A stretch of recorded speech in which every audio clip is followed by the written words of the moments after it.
Hi hello అందరికీ నమస్కారం. నేను మీ ఆదిత్య.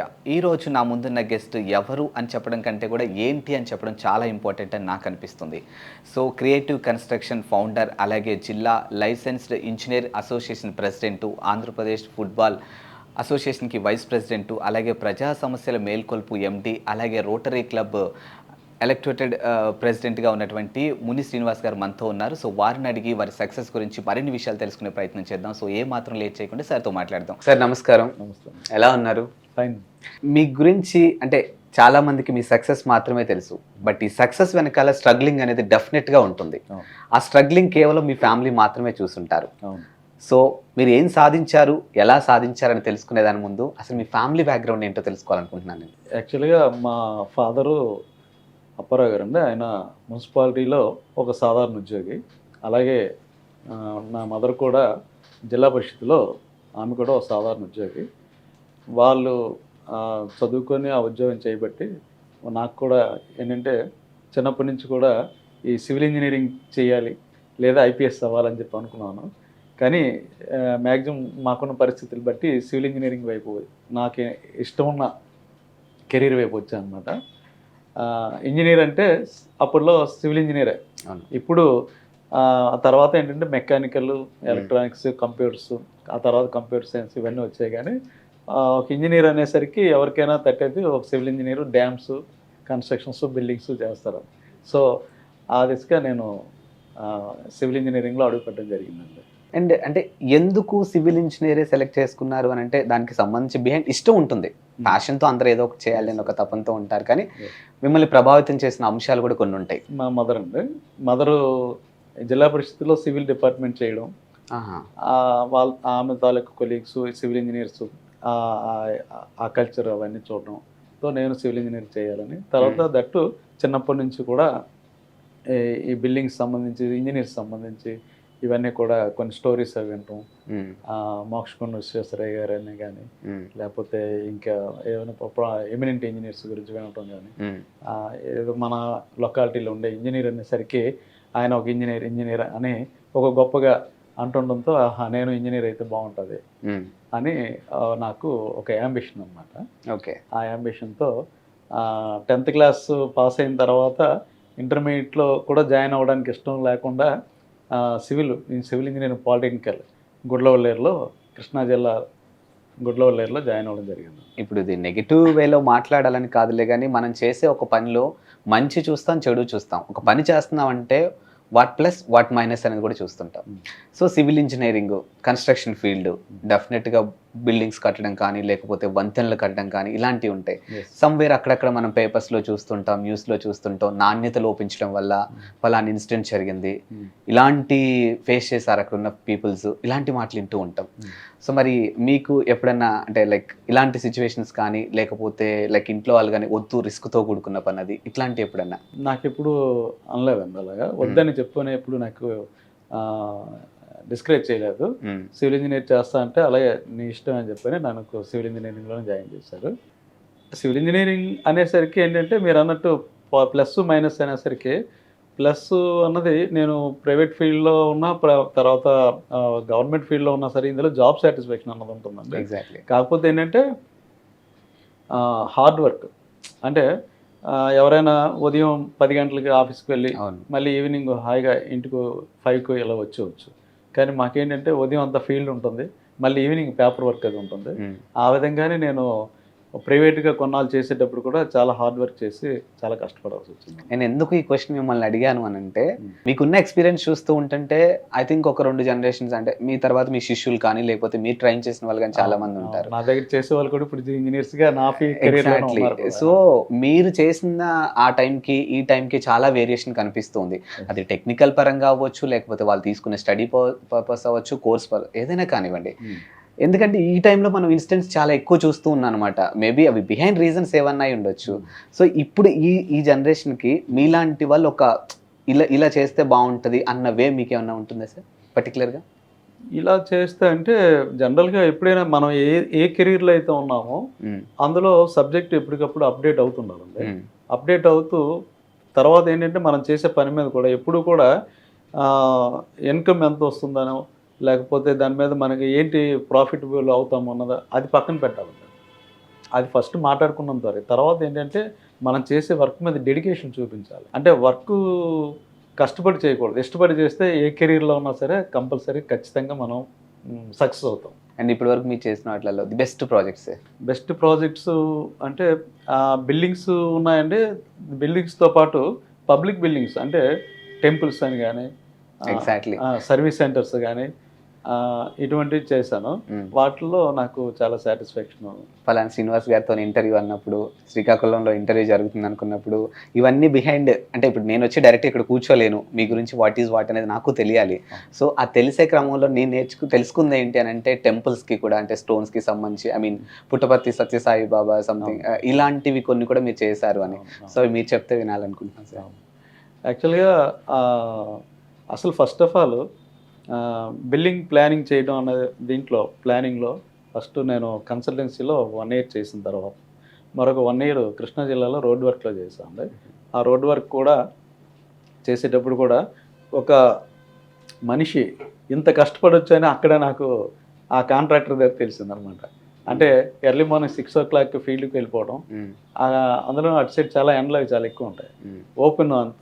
ఓపెన్ ఏరియా అంతా, రోడ్స్ అంటే ఓపెన్ ఏరియా కదండి. రోడ్ ఫార్మేషన్ అది చేయించడం, సాయంకాలం వరకు ఆ లోడ్స్ వేయించి ఈవినింగ్ వచ్చాక స్నానం అది చేసి ఫ్రెష్ అయిన తర్వాత మళ్ళీ ఆ రోజు జరిగిందంతా లెవెల్స్ అవన్నీ కూడా క్యాలిక్యులేషన్ చేయడం నైట్ 11 వరకు. మళ్ళీ ఆ 11 గంటల నుంచి ఈ లారీ లోడ్స్ ఇవన్నీ వస్తే అవి మళ్ళీ సైట్ ఇంజనీర్నేనే మొత్తం హోల్ అండ్ సోల్ నేనే అనమాట. అక్కడ మళ్ళీ వాళ్ళకేమో స్పాట్ చూపించి మళ్ళీ రావడం, అలా తెల్లవారుజాము 3 వరకు చేసి మళ్ళీ ఆ 6 o'clock లేచి మళ్ళీ డ్యూటీకి వెళ్ళిపోవడం, ఇలా చేస్తున్నాం అనమాట. అది ఒక 1 year అదొక ఎక్స్పీరియన్స్. దాని తర్వాత ఈ ఆల్రెడీ అంతకుముందు ఇయర్లో నాకు చేసి ఉన్న ఎక్స్పీరియన్స్ వలన కన్సల్టెన్సీ పెడితే బాగుంటుంది, పెట్టుకుంటే మనం కూడా పెట్టుకుంటే బాగుంటుంది, ప్లానింగ్స్ అవి అందరికీ ఇల్లు కట్టుకున్న వారికి ప్లానింగ్స్ అవి ఇవ్వచ్చు అని చెప్పని నాకు చిన్నప్పటి నుంచి మెయిన్ థింగ్ ఏంటంటే ఆర్ట్ అది వేయటం అంటే నాకు చాలా ఇంట్రెస్ట్ అండి. 2 కొండలు మధ్యలో స్కై, ఉదయిస్తున్న సూర్యుడు, ఆకాశం ఇవన్నీ ఫ్రీ హ్యాండ్తో స్కెచ్ చేసాం అనమాట. ఆ ఇంట్రెస్ట్తోనే సివిల్ ఇంజనీరింగ్లో కూడా ఫ్రీ హ్యాండ్తో స్కెచెస్ అవి వేయడం, ప్లానింగ్స్ అవి చేయడం, ఇవన్నీ కూడా అప్పుడులో కంప్యూటర్స్ అవి లేవు మేము చేసేటప్పుడు. ఒక బిల్డింగ్ 3D మోడలింగ్ చేయాలి అంటే మేము హ్యాండ్తోనే చేసేవాళ్ళం. చేసి దానికి తర్వాత కలరింగ్స్ అవి వేసేవాళ్ళం అనమాట. అప్పుడంతా ఫ్రీ హ్యాండ్ 3D మోడలింగ్ చేసేవాళ్ళం. ఇప్పుడంటే కంప్యూటర్ సాఫ్ట్వేర్ ఇవన్నీ వచ్చాయి కాబట్టి చాలా ఈజీ అయిపోయింది. ఆ విధంగా అయితే ఏంటంటే అక్కడ నేను చెప్పబోయేది ఏంటంటే ఆ బిల్డింగ్ ఎలా వస్తుంది, దానికి ఏ షేప్ అయితే బాగుంటుంది, దాన్ని క్రియేటివిటీ అంటారు. అందుకోసమే అప్పుడు నేను చేసిన మా గురువు మేడం గారు శారదాదేవి గారని, ఆమె శ్రీకాకుళంలో ముందు ఫస్ట్ కన్సల్టెన్సీ చేశారు. ఆమె నాతో ఎన్నోసార్లు అంటుండేవారు, మీలో చాలా క్రియేటివిటీ ఉందండి అని చెప్పాను. ఆమె అన్నమాట తీసుకొని నేను నా ఫర్మ్కి క్రియేటివ్ కన్స్ట్రక్షన్స్ అని పెట్టడం జరిగింది. అంటే క్రియేటివ్ ప్లాన్సే కాదు, కన్స్ట్రక్షన్స్ కూడా చేస్తాం కాబట్టి అన్నీ అందులో ఉంటాయి కాబట్టి ఆ విధంగా. అయితే ఏంటంటే ఎవరైనా ప్లాన్ కావాలనుకొని నా సైట్ ఎంత ఉందని వస్తే అందులో ప్లానింగ్ చేయడమే కాకుండా చేసిన తర్వాత ఎలా ఉంటుందని విజువలైజ్ చేసుకునేవాడిని. విజువలైజ్ చేసుకుని ఈ విధంగా అయితే ఈ హ్యాబిటబుల్ ఏరియా బాగుంటుందని చెప్పని, అది నా సక్సెస్కి. ఉందా సార్ అలాంటిది ఏమన్నా ఛాలెంజింగ్ తీసుకున్న? చాలా చేసారా? చాలా. అంటే కొంతమంది ల్యాండ్ కొంచెం తక్కువ చూపిస్తారు మనకి, కానీ వాళ్ళ డ్రీమ్స్ మాత్రానికి నెక్స్ట్ లెవెల్లో ఉంటాయి అన్నమాట. ఆ విధంగా మీరు అన్నట్టు ఒక ఛాలెంజింగ్ ప్రాజెక్ట్ ఏంటంటే చిన్నది అనమాట. ఇక్కడే టెంపుల్ స్ట్రీట్ అని, గుడివీధని, వాళ్ళకి 16 అడుగులు వెడల్పు, 28 అడుగులు పొడవే ఉంది. కానీ మంచి ఇల్లుకి బాగా అందమైంది కట్టుకోవాలి. భార్యాభర్తలు ఇద్దరు టీచర్స్ అనమాట. చాలామంది ఇంజనీర్స్కి అది ప్లానింగ్ ఇస్తే కిందనే 2 bedroom అది చేసిన తర్వాత ఎన్ని చేసినా సరే నచ్చలేదు. ఫైనల్గా నాకు నా పేరు అది తెలుసుకొని వచ్చారు. దాంట్లో నేను డూప్లెక్స్ బిల్డింగ్ అప్పుడులో 96లో స్టెప్ బై స్టెప్ అనమాట చేసి ఇచ్చాను. అది చాలా బాగా సక్సెస్ అయింది. దాంతో అప్పటి నుంచి వాళ్ళు ఏ బిల్డింగ్స్ కట్టినా ఆ తర్వాత కూడా 3-4 కట్టారు. ప్లస్ వాళ్ళ రిలేటివ్స్ కానీ చాలామంది అది చూసి నా దగ్గరికి వచ్చారనమాట. అది చాలా మంచి ఛాలెంజింగ్ ప్రాజెక్ట్ అప్పట్లో. అండ్ నా మైండ్లో సార్ ఎప్పటి నుంచో ఉన్న ఒక డౌట్ ఏంటంటే, ఇప్పుడు చూస్తుంటాం మనం జనరల్గా పురాతన కట్టడాలు అని అంటారు, అంటే ఎప్పుడో పాతకాలం నాటి కట్టడాలు. చాలామంది ఈ జనరేషన్ పిల్లలు కానీ, లేకపోతే మా జనరేషన్ వాళ్ళు కానీ, మా ముందున్న జనరేషన్ కానీ, అరే మళ్ళీ ఇలాంటి కట్టడాలు రావురా, ఇప్పట్లో వాళ్ళు కట్టలేరురా ఇలాంటి మాటలు వింటూ ఉంటాం. ఏంటి సార్ అసలు దానికి ఇప్పుడున్న కట్టాలకి డిఫరెన్స్ ఏంటి అసలు? మెయిన్ డెడికేషన్ అండి. డెడికేషన్ అంటే కట్టించే ఆ, యజమాని కానీ, కట్టే ఆర్కిటెక్ట్, ఇంజనీర్స్ కానీ అప్పట్లో ఒక వర్క్ మీద ఒక డెడికేషన్తో చేసేవారు. ఇప్పుడు అంతా కూడా మెకానికల్ అయిపోయింది అనమాట. సో అక్కడ అది తగ్గింది, డెడికేషన్ తగ్గింది. ఇప్పుడు ఈ టెక్నాలజీ అనేది యాజ్ ఎ సివిల్ ఇంజనీర్గా మీ డిపార్ట్మెంట్ పరంగా చూసుకుంటే ఇది ప్లస్ అయిందా మైనస్ అయిందండి? టెక్నాలజీ పెరిగిందండి. పెరిగింది అంటే దీనివల్ల పర్లేదా? పర్వాలేదు. ఓకే. అంటే ఇప్పుడు మ్యాన్ పవర్ కొంచెం తగ్గుతుంది అంటారు కదా, మరి అప్పుడు కొంచెం అది లాసే కదా? మ్యాన్ పవర్ అంటే ఇప్పుడు లేబర్ స్కేర్సిటీ కూడా వచ్చిందండి. చెప్పాలంటే ఇప్పుడు టెక్నాలజీకి వెళ్ళాలి ఇంకా. ఎందుకంటే చాలామంది ఇప్పుడు నేను నా కెరీర్ స్టార్టింగ్లో మేస్త్రీస్ వాళ్ళు చాలామంది ఉండేవారు. ఇప్పుడు తగ్గిపోయారండి సగం. ఎందుకంటే వాళ్ళ పిల్లలు ఇప్పుడు అందరూ బీటెక్లు, ఎంటెక్లు చేసి వాళ్ళందరూ ఇంజనీర్స్ అవుతున్నారు, డాక్టర్స్ అవుతున్నారు. వాళ్ళందరూ ఇప్పుడు అందరూ ఎడ్యుకేషన్ వైపు వెళ్తున్నారు. ఈవెన్ ఎవరు కూడా ఇంకా ఈ తాపి పనులు అవి చేద్దాం అని చెప్పి రావట్లేదు. ఒకప్పుడు మన శ్రీకాకుళం నుంచి throughout India up to Mumbai వరకు కూడాను ఈ లేబర్ వర్కర్స్ వెళ్ళేవారు. ఇప్పుడు శ్రీకాకుళంలోనే ఎవరు దొరకట్లేదు సరిగ్గా. సో టెక్నాలజీ రావడం అన్నది మంచిదేనా. Then coming to your personal point, నేను ఇక్కడికి వచ్చే ముందు నేను తెలుసుకున్న దాంట్లో శ్రీనివాస్ గారికి ఫైనాన్షియల్ సాటిస్ఫాక్షన్ ఇంపార్టెంటా, వర్క్ సాటిస్ఫాక్షన్ ఇంపార్టెంటా అంటే నాకు తెలిసినంత వరకు చాలామంది వర్క్ సాటిస్ఫాక్షన్ చూస్తారు, ఆయన ఫైనాన్షియల్ సాటిస్ఫాక్షన్ అంతగా పట్టించుకోరు అని. 100%. ఏంటి సార్ దానికి సిద్ధాంతం ఏంటి అసలు? అంటే ఇప్పుడు జనరల్గా నేను ఉన్నాను హైదరాబాద్ నుంచి ఇక్కడికి వచ్చానంటే ఒకటి మీలాంటి వాళ్ళతో ఇంటర్వ్యూ చేయబోతున్నందుకు personally I feel so happy. But behind నా రెమ్యునరేషన్ నాకు ఉంటుంది. సో నాకు అది కూడా ఇంపార్టెంట్. మనం ఒక పని చేస్తున్నా అంటే definite remuneration, money important. So మీ విషయానికి వస్తే వర్క్ సాటిస్ఫాక్షన్ నాకు ఇంపార్టెంట్ అనే ఎక్కువ విన్నా నేను. ఏంటి అసలు మీరు పెట్టుకున్న సిద్ధాంతం ఏంటి? 100% అండి. ఎందుకంటే మనీ అన్నది మనం ఆ రోజు ఆ పార్టీ క్లయింట్ ఇచ్చిన ఫీజు ఆ రోజుకి ఏదో మనకి సాటిస్ఫై అవుతుంది, కానీ పెర్మనెంట్ సాటిస్ఫాక్షన్ అన్నది ఎప్పుడు కూడా క్లయింట్ సాటిస్ఫాక్షనే మనకి 100% మంచిదండి. అదే నా సిద్ధాంతం కూడా అదే. కానీ క్లయింట్ సాటిస్ఫై అయితే మనం కట్టే బిల్డింగు అతను తరం చూస్తారు, అతని పిల్లలు కూడా తరం చూస్తారు. సో వాళ్ళు నచ్చితేనే మనకి రేపొద్దున సాటిస్ఫాక్షన్ ఉంది. అదే మనకి మంచిదని నా ఉద్దేశం. సూపర్. అండ్ ఇప్పుడు యావత్ ప్రపంచం మాట్లాడుకుంటున్న అంశం ఏదైనా ఉంది అంటే అయోధ్య రామ మందిరం. ఆ కన్స్ట్రక్షన్ కానీ అక్కడ ఉన్నటువంటి విధానం కానీ ప్రతిదీ కూడా నెక్స్ట్ లెవెల్ అని చెప్పొచ్చు. సో యాజ్ ఏ ఒక ఇంజనీరింగ్ డిపార్ట్మెంట్కి సంబంధించి మిమ్మల్ని అడిగితే మీ ఒపీనియన్ ఏంటి అసలు దాని మీద? It is an excellent monument sir, అందులో సందేహం లేదు. యాక్చువల్గా అలాంటి దాంట్లో వర్క్ చేయగలిగే అవకాశం వస్తే చాలా అదృష్టవంతులం. కానీ అటువంటిదే నా జీవితంలో కూడా నా అదృష్టం కొద్దీ సత్యసాయిబాబా గారి దయ వలన అటువంటి స్ట్రక్చర్ ఒకటి నాకు మాన్యుమెంట్ ఒకటి వచ్చిందండి. పుట్టపర్తిలో చిత్రావతి రివర్ ఉంది. ఆ రివర్ మధ్యలో 108 అడుగులు ఎత్తు సత్యసాయిబాబా గారి విగ్రహం నిలబెట్టడానికని ప్రపోజల్స్ ఉన్నాయి. ఆ ప్రపోజల్స్లో ఆ ఫౌండేషన్ వరకు కూడా స్ట్రక్చరల్ వర్క్ అదే కూడాను చేయమని నాకు పుట్టపర్తి రత్నాకర్ గారు అక్కడ కమిటీ నాకు అప్పచెప్పారండి. ఇప్పుడు ఆ వర్క్లోనే ఉన్నాం. అది కానీ ఫుల్ఫిల్ అయితే నా జన్మ ధన్యమైన అంటాను. అంతేనా?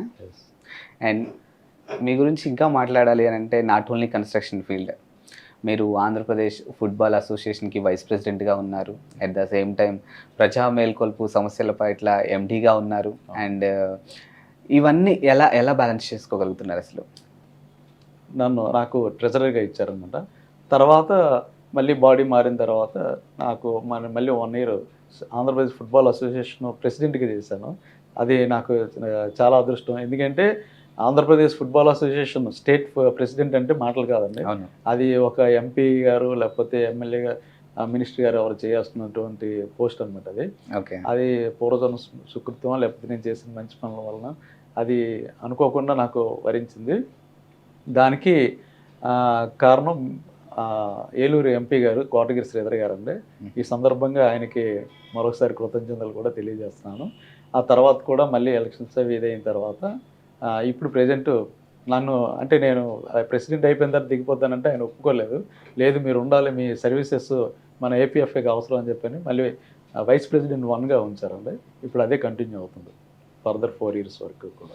సో ఎలాగో అలాగే సమైక్యాంధ్ర ఉద్యమం అయ్యేటప్పుడు కూడా నాకు అప్పుడు అనిపించింది, మన మనసులో ఉన్నది ప్రజలకు తెలియాలి అంటే ఏదో ఒక మీడియా కావాలని. అప్పటికి ఇంకా సోషల్ మీడియా రాలేదు.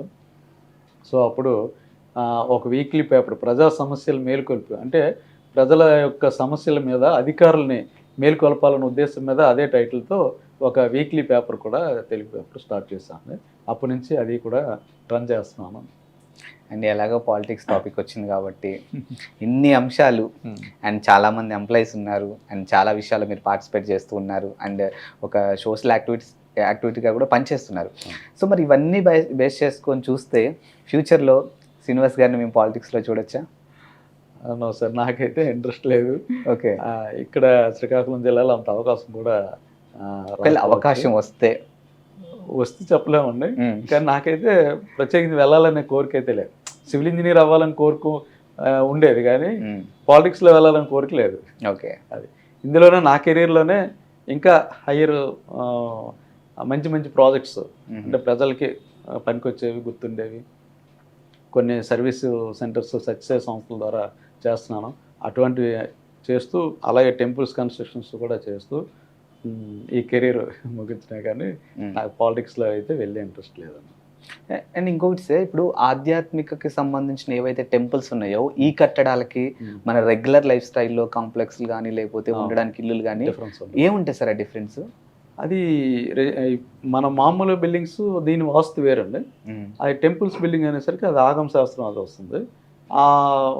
ఆ కన్స్ట్రక్షన్ అది సపరేట్. అది దాంట్లో ఏంటంటే ఆ శాస్త్రానికి మీకు కనెక్షన్ ఉంటుందండి? కొంతవరకు ఉంటుంది. ఓకే, ఉంటుంది.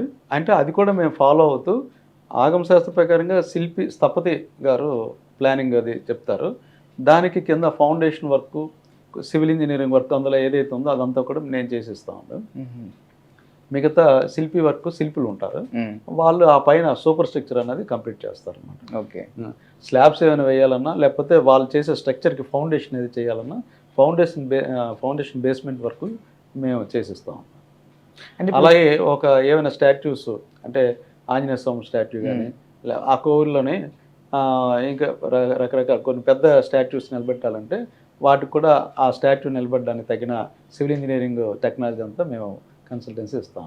అలాగే పిఎన్ కాలనీ, ఇక్కడ శ్రీకాకుళం పిఎన్ కాలనీలో నారాయణ తిరుమల అని వెంకటేశ్వర స్వామి టెంపుల్, చాలా పెద్ద టెంపుల్. అందులో కూడా ఆంజనేయ స్వామి స్టాట్యూ, గరుత్మంతుడి స్టాట్యూ ఇలా నిలబెట్టాం. అలాగే గోపురాలు అవి చేసేటప్పుడు వాటన్నిటికి కూడా ఆ ఫౌండేషన్స్ అవి చేయించడం. అలాగే అక్కడ కళ్యాణ మండపం కట్టారు, దానికి కూడా ఆర్కిటెక్చరల్ వర్క్ అదితో పాటు నేను డిజైన్స్, ఫౌండేషన్ డిజైన్స్ అవన్నీ కూడా ఇచ్చాను. అలాగే ఇప్పుడు ఫరీద్పేటలో అంతా స్టోన్ వర్క్తో, granite స్టోన్తో 5 crores project Ranganatha Swamy temple construction అవుతుంది. దానికి కూడా ఈ సివిల్ ఇంజనీర్ వర్క్ అంతా నేనే చేస్తున్నాను. ఇవన్నీ కూడా నాకు చాలా సాటిస్ఫైడ్ వర్క్స్ అండి. లైఫ్లో మంచి మైల్ స్టోన్స్ అనేవిగా నేను భావిస్తున్నాను. ఆబ్వియస్లీ కదా, ఎందుకంటే కొన్ని తరాల వాళ్ళు వాటిని చూస్తారు, తర్వాత అనుభవిస్తారు. అలాగే ఇప్పుడు వీరఘట్టం దగ్గర చిట్టుపిల్లి వలస అని చెప్పని ఒక సర్వీస్ సెంటర్ కడుతున్నారు, దానికి కూడా నేను కన్స్ట్రక్షన్ ప్లానింగ్ అంతా కూడా ఇచ్చాను. ఇటువంటివన్నీ అంటే ఒక హౌస్ కడితే ఒక ఫ్యామిలీ వరకే ఉంటారు అందులో, కానీ ఒక సర్వీస్ సెంటర్ కానీ కట్టే అనుకోండి, ఒక టెంపుల్ కడితే ఎంతోమంది, కొన్ని వేల మంది దాన్ని ఆ బిల్డింగ్ ఆ స్ట్రక్చర్ని ఎంజాయ్ చేస్తారు. సో అవి చాలా మంచి మాకు కూడా జాబ్ సాటిస్ఫాక్షను, పేరు తెచ్చిపెట్టేవి కూడా. అండ్ ఇప్పుడు మీరు కడుతున్నటువంటి కన్స్ట్రక్షన్స్కి సంబంధించిన బిల్డింగ్స్ కానీ లేదా టెంపుల్స్ కానీ ఇవి చూసుకుంటే వాటికి కొంచెం కాల పరిమితి అని ఉంటుంది. అంటే లైక్ ఒక 30 years and 40 years, 50 years etcetera ఇలా ఉంటుంది కదా.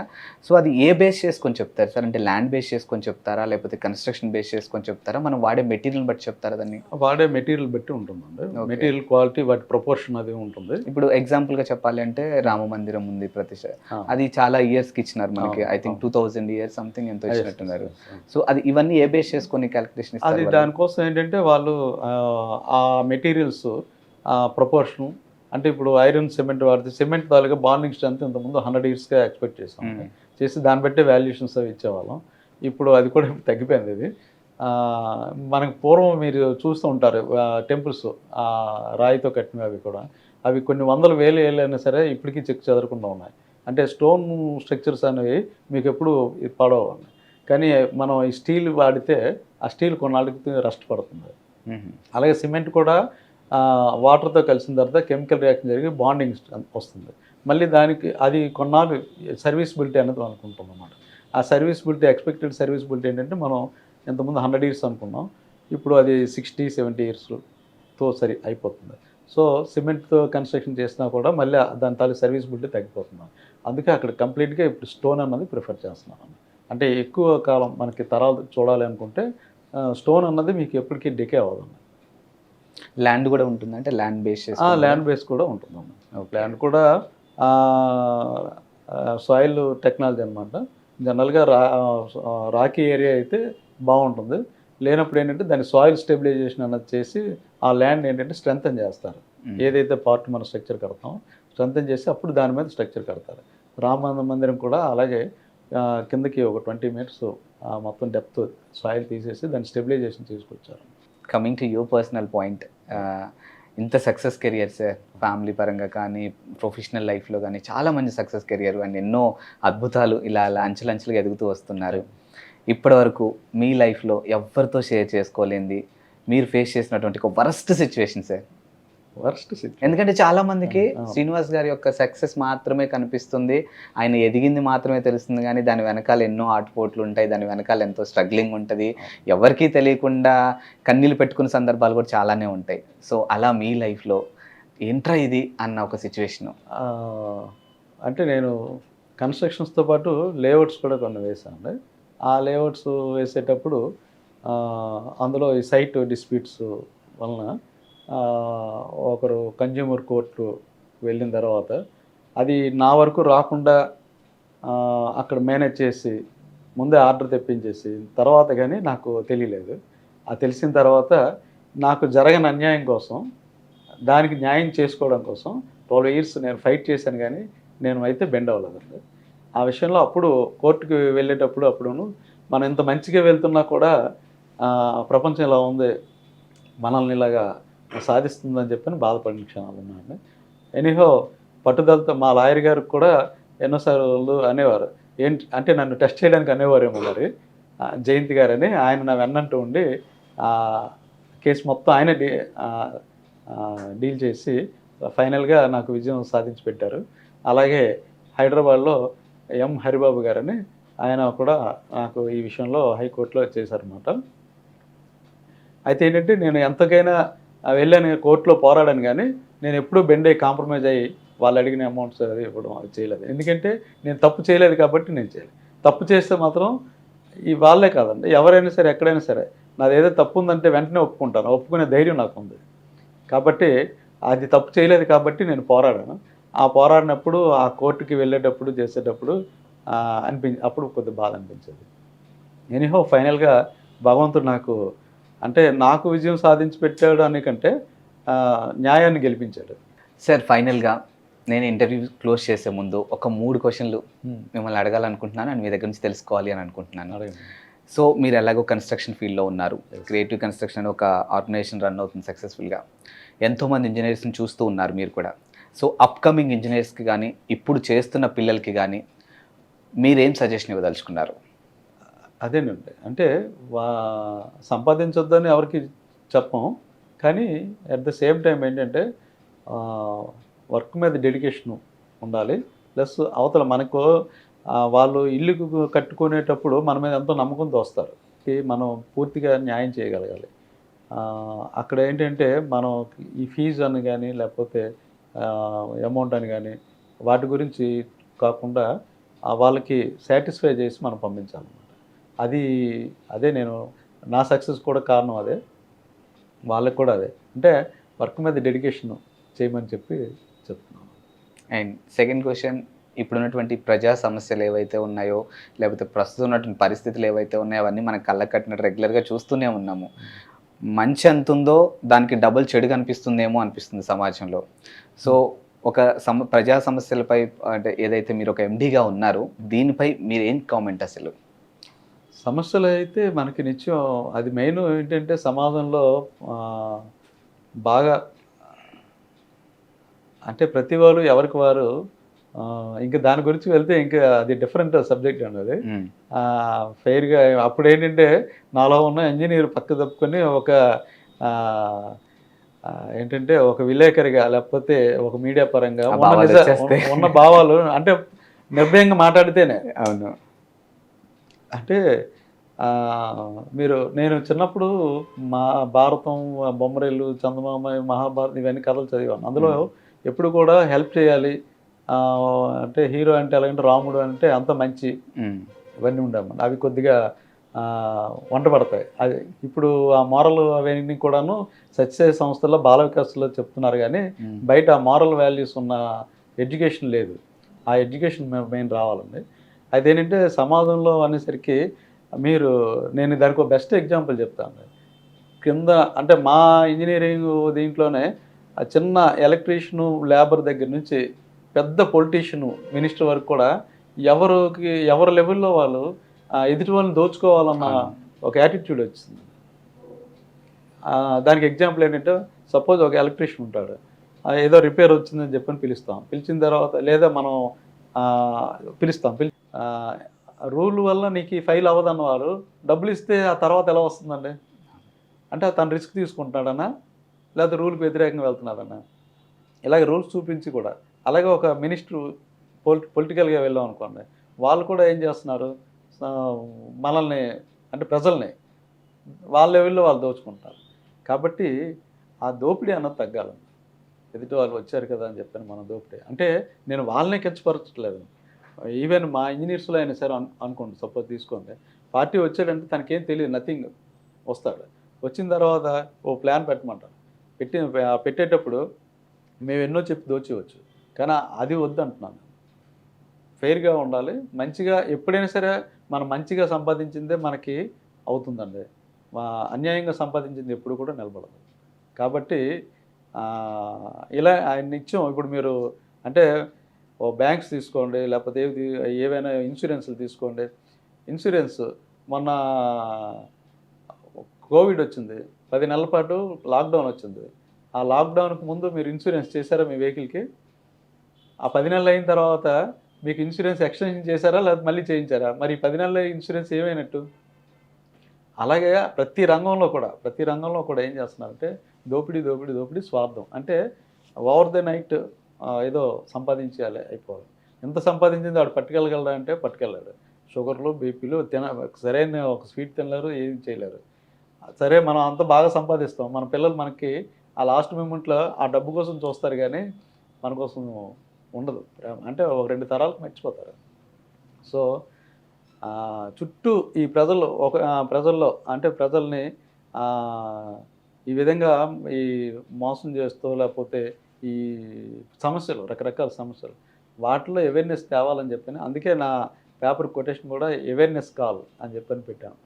ఒక అవేర్నెస్ కలిగిస్తూ ఈ సమస్యలు ప్రజలు అంటే ఎవరికి చెప్పుకోవాలో కూడా తెలియని వాళ్ళు చాలామంది ఉన్నారు. అది దానికి మాత్రం ఆ విషయంలో మీడియాయే ఫస్ట్ అండి. మీడియాకి వెళ్తే అందరికీ వెళ్తుంది. ఆ విధంగా మన సోషల్ మీడియాలో కూడా ఈవెన్ కోవిడ్ టైంలో కూడా ఎంతోమంది వైద్యం అందకపోతే సోషల్ మీడియాలో మెసేజ్ ఫార్వర్డ్ చేసిన వాళ్ళు ఉన్నారు. వాళ్ళ ప్రాబ్లమ్స్ కూడా సాల్వ్ అయినా ఉన్నాయి. అదేవిధంగా నా పేపర్ ద్వారా కూడాను ప్రజల్లో జరుగుతున్న సమస్యలు అవి అధికారుల ముందు, నాయకుల ముందు పెట్టి వాళ్ళకి ఆ విధంగా కూడా సర్వీస్ చేయడానికి నా పేపర్లో ఒక అడ్వర్టైజ్మెంట్ ఉన్నదండి. యాడ్స్ కోసం ఎవరిని నేను బలవంతం చేయను, అడగను కూడాను. నా ఓన్ మనీ బేర్ చేసుకుంటూ ఇటువంటి సమస్యలు ఏమైనా వస్తుందంటే అందులో ఫ్రీగా వాళ్ళకి ఆ సర్వీస్ చేయాలని అది కూడా వన్ టైప్ ఆఫ్ సర్వీస్ కింద నేను భావిస్తున్నాను. అందుకోసం ఆ పేపర్ పెట్టడానికి కూడా కారణం. అండ్ మీరు ఈ పొజిషన్కి రావడానికి బిహైండ్ లాగే వాళ్ళు ఎంత ఉంటారో అందించే వాళ్ళు కూడా అంతే ఉంటారు. సో త్రూ మా ఇంటర్వ్యూ ద్వారా మీరు ఎవరికైనా కృతజ్ఞత తెలియచేయాలనుకుంటే త్రూ క్రియేటివ్ కన్స్ట్రక్షన్ ద్వారా అయినా కావచ్చు, మీ ద్వారా అయినా కానీ ఎవరికి చెప్తారు? ఫస్ట్ ఆఫ్ ఆల్ నా తల్లిదండ్రులు ఉంది. వాళ్ళు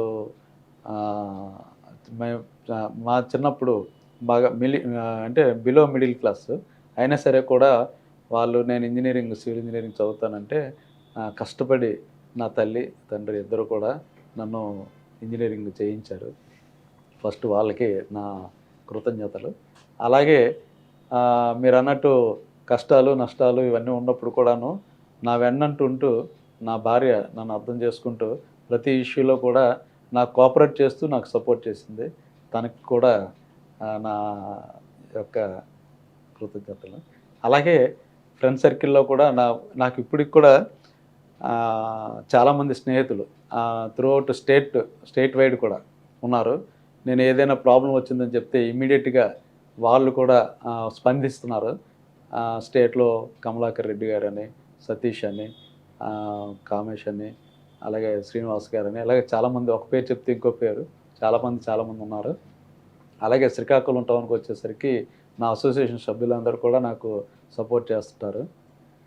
దొంగ సుధాకర్, విజయ్ కుమార్, జగదీష్, తర్వాత సంతోష్ కుమార్ అనే ఇచ్చాపురం, మోహను, తర్వాత గిరిప్రసాద్, ఇలాగ నా అసోసియేషన్ సభ్యులు కూడా నేను ప్రెసిడెంట్ 2 years అయిపోయింది దిగిపోతానన్నా మళ్ళీ వద్దండి మీరు ఉండండి, మీరు బాగా చేస్తున్నారు, మీకు మేము సపోర్ట్ చేస్తామని అంటూ వాళ్ళందరూ కూడా సపోర్ట్ చేస్తున్నారు. ఈ సందర్భంగా వాళ్ళందరికీ కూడా నా కృతజ్ఞతలు తెలియజేస్తున్నాను. అలాగే మీడియా పరంగా అయితే రామారావు గారు అండి, జే న్యూస్ రామారావు గారు, ఆయన కూడా నాకు ప్రతి ఇష్యూలో కూడా మంచి సపోర్ట్ చేస్తున్నారండి. ఆయనకు కూడా నా తరఫున కృతజ్ఞతలు తెలియజేస్తున్నాను. ఇలాగా చాలామంది ఫ్రెండ్స్ ఉన్నారండి. ఎవరికైనా అంటే కాంపిటీషన్లో వ్యతిరేకించే వాళ్ళు కూడా ఉంటారు. ఈవెన్ గాంధీకే కాదు, మనల్ని పుట్టించి దేవుడు కూడా లేడని చెప్పనే వాళ్ళు ఉంటారు. సో మనం ఎవరో మనకు వ్యతిరేకులు ఉన్నారు కదా అని చెప్పని 100% మనల్ని పొగడాలి, లేదా మనకు అందరూ ప్లస్ అవ్వాలని చెప్పని అనుకోవడం అది దురాశ అవుతుంది. సో ఎవరి ఒపీనియన్ మనం ఎంతవరకు కరెక్ట్గా వెళ్తున్నాం అన్నది మనకు ముఖ్యం. ఎప్పుడైనా నేను బాగా నమ్మేది ఏంటంటే మనం ధర్మాన్ని పాటిస్తే అది మనల్ని రక్షిస్తుంది అండి. అది మాత్రం 100% వాస్తవం. ఇన్ని కార్యక్రమాలు ఎంత విజయవంతంగా చేయగలుగుతున్నానంటే మెయిన్ నా స్టాఫ్ అండి. నా స్టాఫ్ ఎంత కష్టపడతారంటే నాకంటే కూడా వాళ్ళు కష్టపడుతూ నన్ను అలాగా ఆ సీట్లో గౌరవంగా ఉంచితే అందరి ముందు కూడా నా గౌరవాన్ని నిలబెడుతున్నారు. ఈ సందర్భంగా నా స్టాఫ్ రత్నాకర్, తర్వాత ఉదయ్ భాస్కర్, మౌని, సూర్య, వీళ్ళందరూ కూడా సాయి హర్ష, వీళ్ళందరికీ కూడా నా కృతజ్ఞతలు తెలియజేస్తున్నాను. అండ్ ఇంత బిజీ షెడ్యూల్లో మాకు ఈ కాస్త టైం ఇచ్చినందుకు థ్యాంక్ యూ అండి. Thank you so much. So చూశారు కదా, పట్టుదల ఉంటే మన చుట్టూ ఉన్నటువంటి పరిస్థితులు ఏవైనా అయ్యి ఉండొచ్చు, ఏది కూడా సుసాధ్యంలా అనిపించదు, అంతా మనకి అసాధ్యంలా అనిపిస్తుండడానికి ది బెస్ట్ ఎగ్జాంపుల్ శ్రీనివాస్ గారు. సో మరో గెస్ట్తో మళ్ళీ కలుద్దాం. అంతవరకు సెలవు, నమస్కారం.